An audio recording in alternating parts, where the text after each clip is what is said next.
Greetings. So I'm actually preparing this video. This is for those who use Follow Up Boss, and I'm trying to show you how to use Follow Up Boss mobile.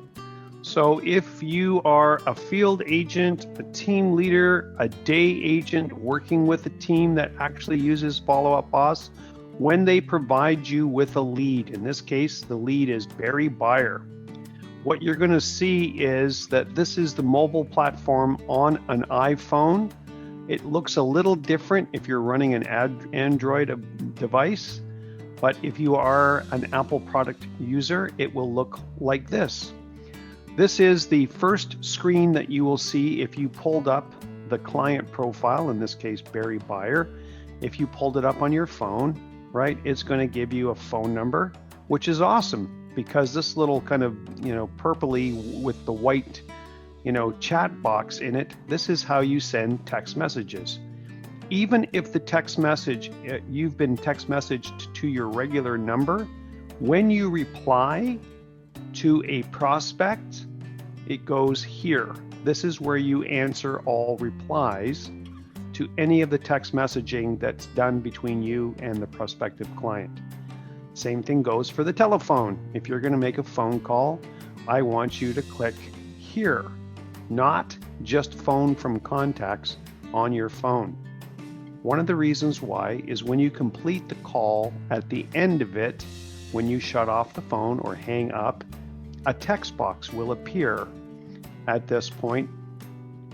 And sorry, I just realized that you may not be able to see that. There we go, right? A text box will appear that you can type in a message as to what happened at your call or the outcome results, and or right beside the icon, the emoji icon on your keyboard on your phone is a microphone. You can hold that down and record a message so that that recorded call will become from voice to text as a message and will live in the communications between you and Barry Buyer.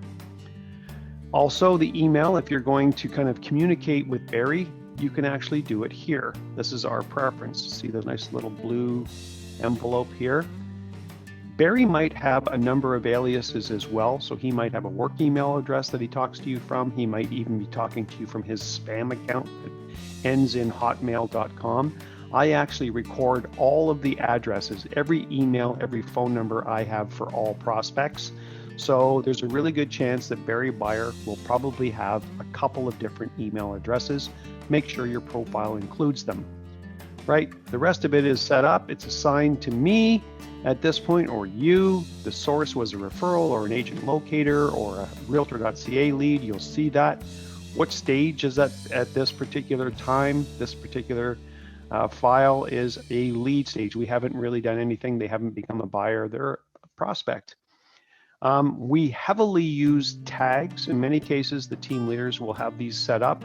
There'll be some specialized ones for most field agents. They'll usually start with an asterisk or some kind of pound sign at this point so that you know that these are your tags as a field agent.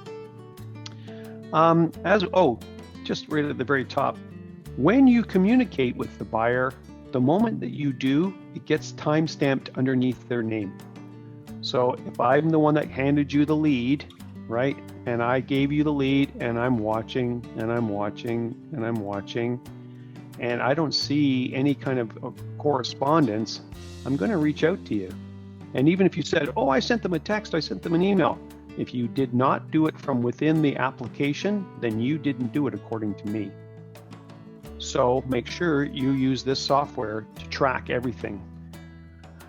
Right, the communication. So if I've sent something off to this particular client, here's an email, here's a phone call, here's a text message. Everything will be in this section.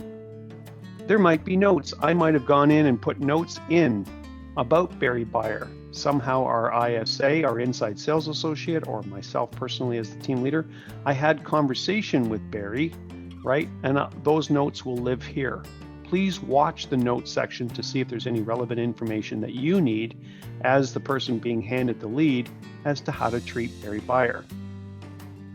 Right, next is calendar. If you actually go to the calendar button here at the very top, it'll give you the option of creating an appointment, like where you say, when you kind of use this add event situation, when you hit the plus sign, it says, are you booking an appointment or are you booking a task? So if it's an appointment, it'll look something like this. Our first meeting, when, what time, etc.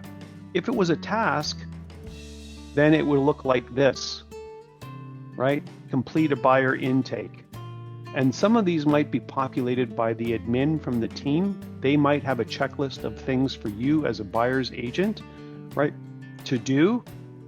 They're expecting you to complete the following things. If you did do the buyer intake, you click the box with an X or a check mark or whatever that you've done it, so that way the team and the team leader know that you're on top of the file.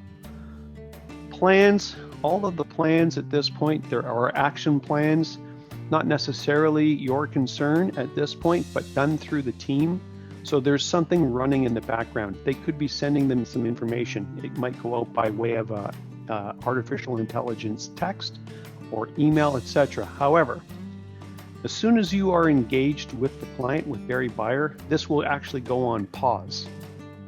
So you'll see that it says it's running at this point. As soon as you make contact with Barry Buyer, it'll likely pause. And then the admins will look after the file. So we do this, I have it as you see it here for Barry Buyer. If I kind of scrolled across a few of these, I also have Sam Seller. It's the same thing, right? Sam Seller, I use the buttons over here for texting and for phone, and of course for email. Whether there has been any kind of conversation between text, email, or phone calls, the notes section, so they follow exactly the same. Here is one where there's actually a set of prescribed things that need to be done. And then here at this point, here's the appointment, and then here are the tasks that have been assigned for us to get done on that file. And then of course, if there's a pre-registration or an action plan going, it's very similar to the same as Barry Buyer.